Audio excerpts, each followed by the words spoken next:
ce sont des signes, des attitudes, ils se comprennent comme ça. Un petit mot justement sur Francky, son mécanicien.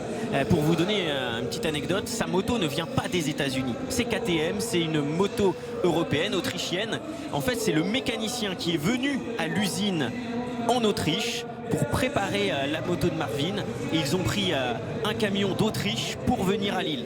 Voilà un petit peu la particularité. Il est venu avec ses suspensions, hein. Il avait quelques pièces dans son sac qui sont spécifiques à Marvin, sur lesquelles ils avaient travaillé aux États-Unis. Donc on va pas refaire tous les sittings en Europe.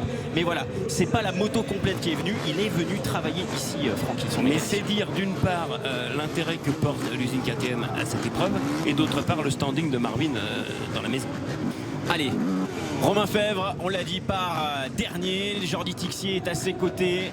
On a également Fabien Isoire un petit peu plus loin et à l'intérieur. L'intérieur est choisi par Cédric Soubeyras, numéro 201. Nous allons partir pour la grande finale du Supercross de Lille de la catégorie SX1. Les réactions sur Twitter, hashtag l'équipe moto, 5 secondes.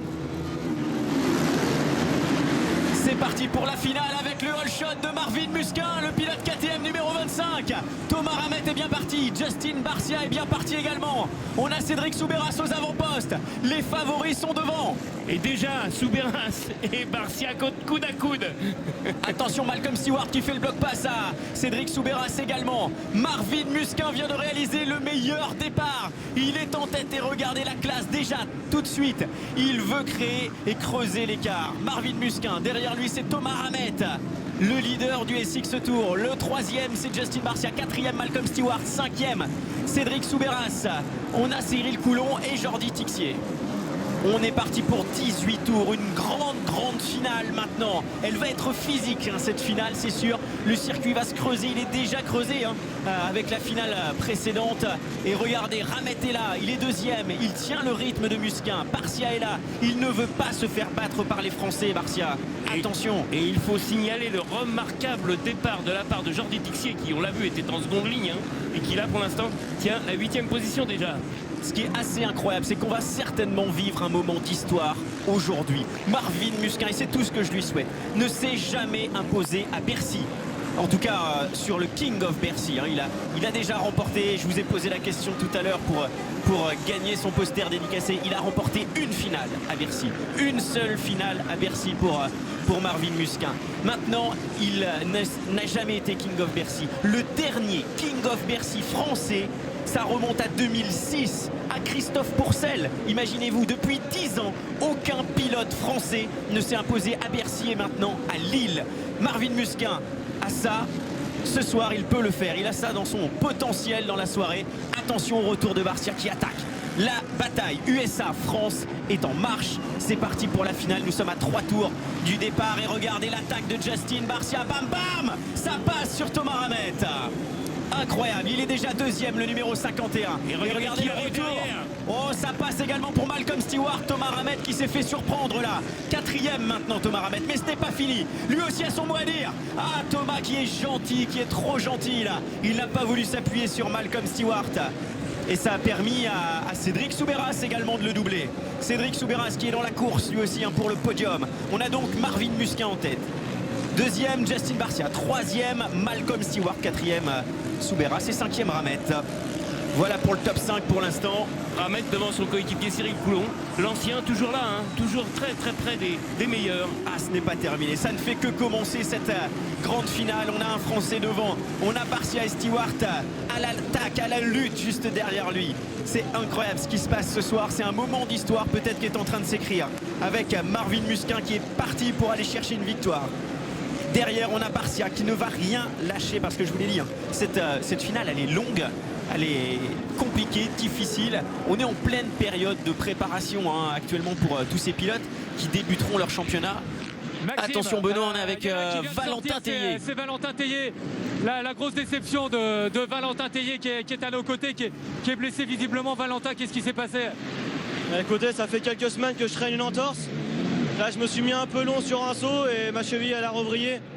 Et voilà, bah voilà, ça est en train de passer là, mais sur le coup, c'est insupportable la douleur. Et voilà, c'est j'enchaîne entorse sur entorse en ce moment et voilà, fallait pas que ça arrive ce soir. Ça ira mieux demain, Valentin. Ça ira mieux demain. Merci. Merci Benoît de soutenir hein, nos pilotes français comme ça. dans un moment de Dans la difficulté, dans la douleur pour Valentin Tellier, le pilote Honda SR, le Vendéen Valentin Tellier. Allez, revenons à la course avec Musquin donc qui est en tête. Derrière, pas très loin, hein, Barcia, Stewart qui tient le bon rythme. Souberas 4e, Ramet 5e, Coulon, Tommy Searle, Tixier 8e, Escoffier 9e. C'est bien dans le top 10, Simon Mallet 10e. Apparemment, Cédric Souberas a un petit peu de mal à suivre le rythme des deux Américains devant lui qui se sont échappés. En revanche, on voit que Stewart est vite, hein. Il est au moins aussi vite que Barcia. Peut-être va-t-il être capable de menacer le pilote de Joe Gibbs Racing. Et là, de toute façon, c'est une course où tous les tours sont importants. C'est ce qu'ils font hein, comme entraînement aux États-Unis, des finales comme ça où on les chronomètre tour après tour pour qu'ils soient très réguliers. Regardez le retour de Malcolm Stewart sur Barcia justement. Malcolm Stewart semble un petit peu plus rapide que Justin Barcia. Il a l'air effectivement très vite. Il profite, il observe Barcia devant lui et apparemment ça lui profite. Attention donc à Malcolm Stewart qui est en pleine période de recherche de team parce qu'il n'a pour l'instant pas d'équipe qui est prête à l'accueillir pour la saison prochaine. Ce qui est incroyable parce qu'on est à peine 2 mois du début du championnat américain et il n'a pas d'équipe pour lui. Et ce qui est incroyable parce qu'il est l'un des champions américains de la saison précédente, de cette saison 2016 qui vient de se terminer. Il a été champion 250 côte Est, c'est pas rien. Allez, Musquin, 2e place pour Justin Barcia, 3e place pour Malcolm Stewart.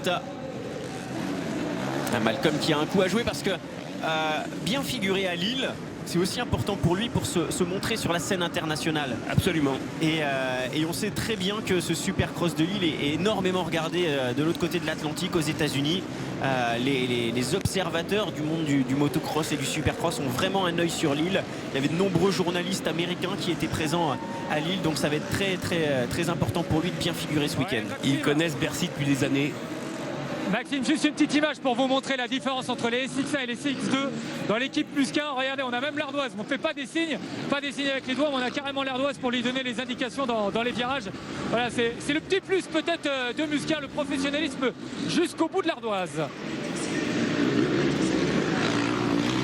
On voit actuellement justement Francky, le mécanicien de Marvin là, et Marvin Musquin donc, qui est en tête. 2e place, Justin Barcia.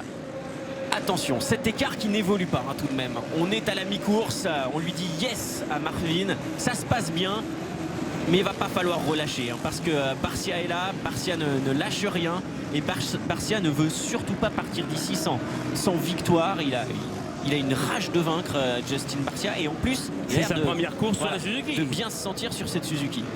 C'est toujours intéressant hein, de voir la relation entre mécanicien au bord de la piste et son pilote. On voit là. À la limite, Francky, on le sent presque aussi concentré que Marvin. C'est vraiment, il vit la course avec son pilote. Voilà, c'est vrai qu'on discutait avec Francky juste avant sur les exigences de Marvin Musquin sur une moto et il le disait, Marvin est un pilote finalement très facile avec qui travailler puisqu'il n'est pas exigeant vraiment, il accepte les choses, il les comprend, il les étudie et il va donner ses choix, donc il est vraiment facile à travailler. Simplement sur les suspensions, il a fallu trouver les bonnes choses pour lui et ça se passe vraiment bien, une vraie osmose entre ce mécanicien et ce pilote, Marvin Musquin et Francky, qui se passe très bien. On est aux 2 tiers du temps imparti là et 12 tours sur 18 et on voit que Justin Barcia est en train vraiment d'attaquer au maximum. Il est un petit peu revenu sur Marvin et en revanche il a largué Malcolm Stewart. Apparemment la différence est faite avec le jeune frère de James et il attaque Barcia. On voit d'ailleurs il y a quelques petites erreurs, il est vraiment à fond là.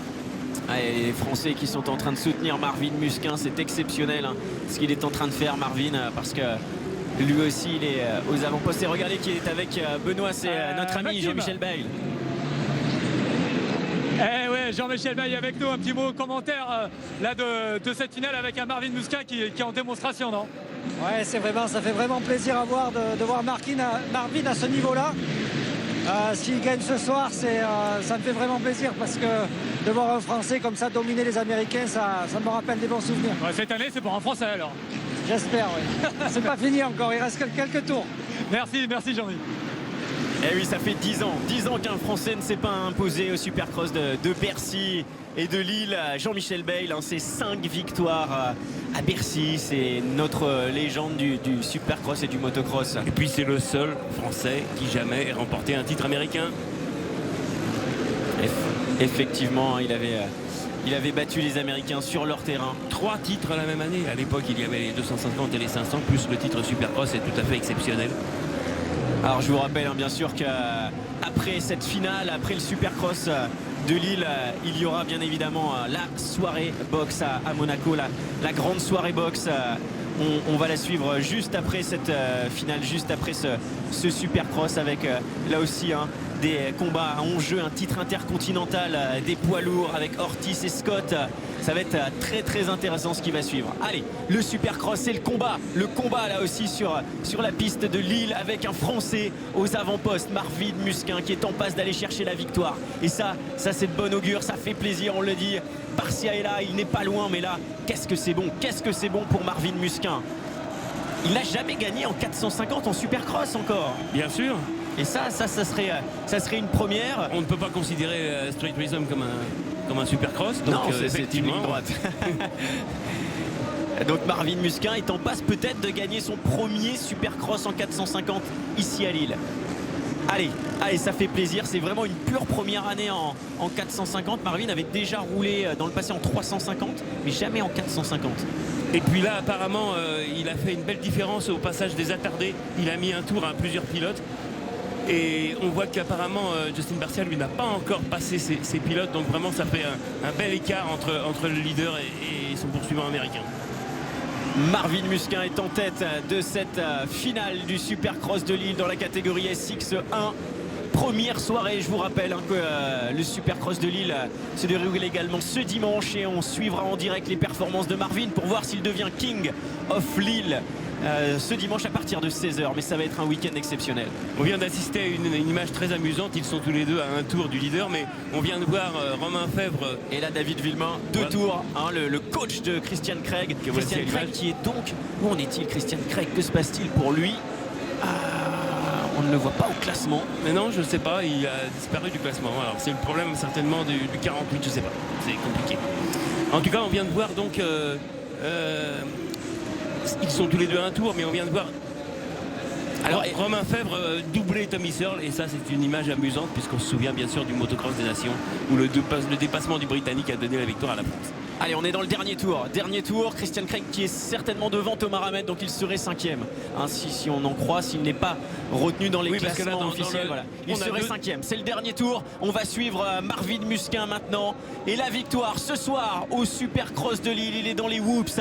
Il est en train d'être acclamé par l'ensemble du public. Sa première victoire en 450 cm3. Sa première victoire pour sa première apparition à Lille. Elle est française cette victoire. Elle est signée Marvin Musquin, vainqueur ce soir au Supercross de Lille. Incroyable, la 2e place, Justin Barcia. La 3e, on va retrouver Malcolm Stewart. 3e ce soir. 4e position, il est assez loin, c'est Soubeyras. Regardez ce bonheur, ce plaisir encouragé et félicité surtout par Justin Barcia. Marvin Musquin a été intouchable ce soir. On se souvient que cette année, dans le championnat de motocross américain, il y a parfois eu des petits heurts entre Barcia et Musquin, mais on voit apparemment ça reste très sport entre les deux hommes. Félicité également par Cédric Soubeyras. J'en connais qui, devant leur écran, doivent être très très heureux de cette belle victoire. On l'est tous, bien évidemment. Voici le classement. Marvin Musquin s'impose devant Barcia. Malcolm Stewart 3e, 4e Soubeyras, 5e Craig. Voilà, effectivement, il n'est pas dans le classement de côté, live timing, mais il est bien dans le classement final. 6e Ramette, 7e Tixier, 8e Coulon, 9e Isoire et 10e Simon Mallet. Voilà pour le top 10. Romain Fèvre termine 11e quant à lui. On attend l'interview de Marvin Musquin et juste après soirée boxe sur la chaîne.